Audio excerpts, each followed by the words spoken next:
देखो इधर, अब अपन देखेंगे श्वसन तंत्र के बारे में। जो मनुष्य सांस लेता है वो सांस आखिर जाती कहाँ है, और जो सांस लेता है वो किन किन अंग के अंदर से होकर जाती है, और कौन कौन से अंग उस श्वसन क्रिया में सहायता करते हैं, फिर उन श्वसन अंगों के कार्य क्या क्या है, और सांस जाती है तो वो अगर अंदर जाती है तो फिर उसके बाद उस श्वसन जो वायु है उसका होता क्या है, तो अपन समझेंगे उसको एक एक पॉइंट से। ठीक है, जो आपको ये मॉडल दिख रहा है ये आपके श्वसन तंत्र का, किसका है, श्वसन तंत्र का।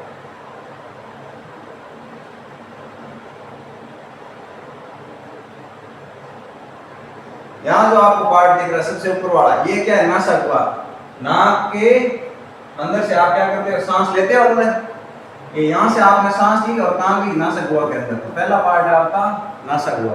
नासक हुआ के बाद ये सांस जाती है आपके यहाँ से होके कहाँ पे, कृष्ण के अंदर, और उसके बाद जाती है आपके कंठ के अंदर। ठीक है, जिसको बोलते हैं फेरिंग्स, लेरिंग्स बोलते हैं, क्या बोलते हैं, लेरिंग्स। ठीक है, और लेरिंग्स के बाद आपकी सांस कहाँ चली जाती है, लेरिंग्स आपके क्या करता है, लेरिंग्स के अंदर सांस नली, लेरिंग्स के बाद आपकी सांस नली शुरू होती है, ये वाली यहाँ तक आपके, ये किसका नाम क्या, तीसरी श्वास नली, क्या है, श्वास नली। ठीक है, श्वास नली के बाद आपके ये सांस कहाँ जाती है, ये आपको देखिए पीछे की संरचना। ठीक है, ये है आपकी श्वास नली।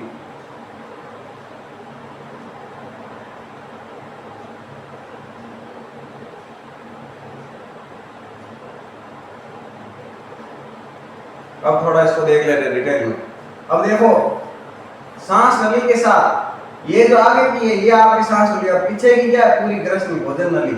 ठीक है, दोनों क्या हो जाती है, यहाँ से अलग हो जाती है, कंठ से बाद, यहाँ से आपको दिख रही है, यहाँ तक क्या ग्रसनी सेम है, और यहाँ के बाद क्या हो रही है, सांस नली अलग हो रही। तो कंठ तक क्या होती है, आप कंठ से पहले श्वास नली और जो आप भोजन नली दोनों सेम होती है, उसके बाद क्या हो जाती है, अलग हो जाती है। आपको अगर 3D ऐसे दिखाई जाती है, ठीक है, इस प्रकार से। उसके बाद क्या होता है, आपके सांस नली आके आके किसमें मिलती है, दो श्वसनिकाओं बढ़ जाती है। किसमें, ये सांस नली आपके दो श्वसनिकाओं के अंदर बढ़ रही है, और दो श्वसनिकाओं में बढ़ने के बाद आपके आगे जाती है श्वसनिकाएं, और फिर ये कुपिकाओं के अंदर, किसमें, कुपिकाओं के अंदर। और ये कुपिकाएं क्या करती है, वायु से फूल जाती है ऐसे, और संख्या कितनी होती है, 15 लाख समथिंग संख्या इनकी होती है शरीर के अंदर।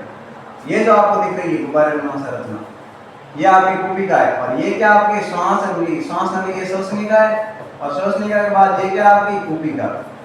इस प्रकार की कुपिकाएं पाई जाती है। ठीक है, अब उसके इन कुपिकाओं के नीचे ये जो भाग दिख रहा है ये आपके क्या, डायफ्राम है, क्या है, डायफ्राम। ये क्या करता है, श्वसन लेने में सहायता करता है। जैसे सांस अंदर खींचते हैं तो डायफ्राम क्या करता है, नीचे की ओर गति, और जैसे सांस छोड़ते हैं तो डायफ्राम क्या करता है, ऊपर की ओर धकेलता है, फेफड़ों ऊपर की ओर धकेलेगा तो सांस क्या छूट जाए। इस प्रकार से क्या होता है, आपके श्वसन तंत्र होता है।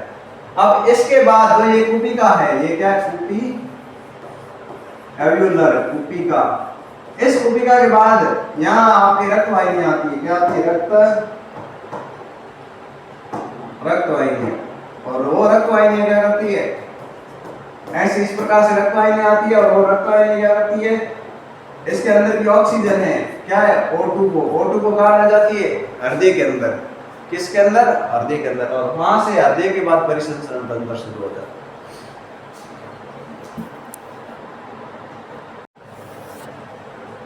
देखो ये दिख रहा होगा एक्चुअल में सांस कैसे लेता है। यहाँ से आपकी वायु अंतर्ग्रहण होती है, देखना यहाँ से वायु अंदर गई, ये ऑक्सीजन अंदर गई लाल रूप में, और कहाँ गया आपके कुपिकाओं के अंदर, और वापस बाहर क्या छोड़ी इसने, ब्लैक रूप में आपके CO2 छोड़ी है। देखो इस प्रकार से ये अंदर ग्रहण कर रहा है, ग्रहण करने के लिए ये क्या हो रहा है, डायफ्राम ऊपर की ओर गति कर रहा है। ये देखो जैसे इसने क्या किया, जैसे ऑक्सीजन को अंतर ग्रहण किया, ये डायफ्राम नीचे की ओर गति किया, और CO2 छोड़ी, ये डायफ्राम ऊपर। तो डायफ्राम की गति, जब ऑक्सीजन अंदर ग्रहण करते हैं तो ये डायफ्राम क्या करता है, नीचे की ओर गति करता है, और जब CO2 छोड़ते हैं डायफ्राम बाहर की ओर गति करता है। इस प्रकार से ये कुपिका भी आपको फूलती हुई दिखाई दे रही है, और फेफड़े भी इस कुपिकाओं के फूलने से फेफड़े भी फूलते हैं, और कुपिकाएं सिकुड़ती है तो फेफड़े भी क्या होते हैं, सिकुड़ जाते हैं। इस प्रकार से ये काम करता है आपके श्वसन तंत्र।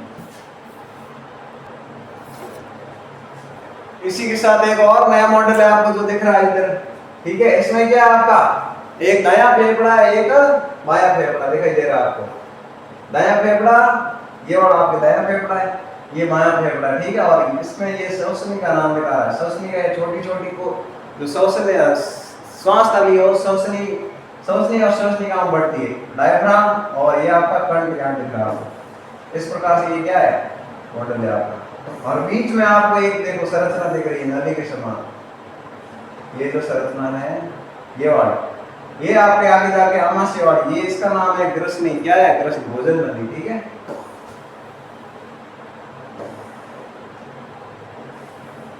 इस प्रकार से आपका क्या है, ये भी श्वसन का मॉडल है।